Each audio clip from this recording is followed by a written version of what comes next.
Banaadir iyadii wafdigeedaba oo aan ka wada hadalnay sidii Bangiga Aduunka iyo maamulka Gobolka Banaadir runtii isaga kaashan lahaayeen mashaariicda lagu horumarinayo caasimadda runtii kulan aad u fiican buu ahaa waxyaalo badan baan ka wada hadalnay waxaan u sheegnay in magaaladan aan rabnay inay ku soo noqoto sidii barnaamijkii ahaan jirtay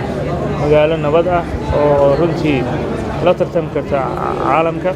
una baahannahay maalgashi ballaaran si magaalada u dhisanto waxaan u sheegnay wadooyinka dhismihii aan bilownay oo ganacsatadii Soomaalidii iyo gobolkaba laakiin loo baahan yahay intaas in ka badan ayagana waxay ballan qaadeen inay wax la nala qaban karaan nala qabtaan sidoo kale waxaan ka wada hadalnay arrimaha barakacayaasha oo annaga ahmiyad gaar ah noo leh sidii xal loogu heli lahaa in dadkaas loogu celin lahaa guryahoodii marka runtii kulan wuxuu ahaa aad iyo aad u wanaagsan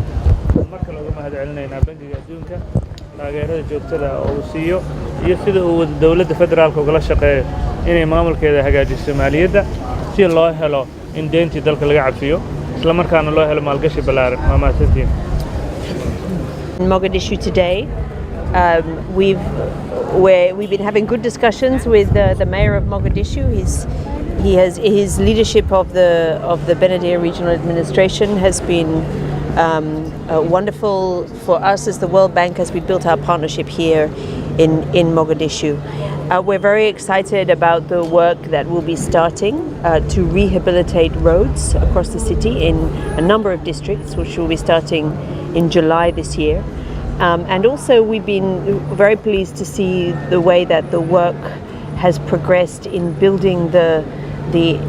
capability of BRA to collect revenue and to use revenue well in the city, and I think they're also to be congratulated. So we look forward to the good implementation of the work, and as a partner, the World Bank is very pleased to be stepping up our engagement in Somalia, and we look forward to many additional projects like this in the future. Thank you very much. Thank you.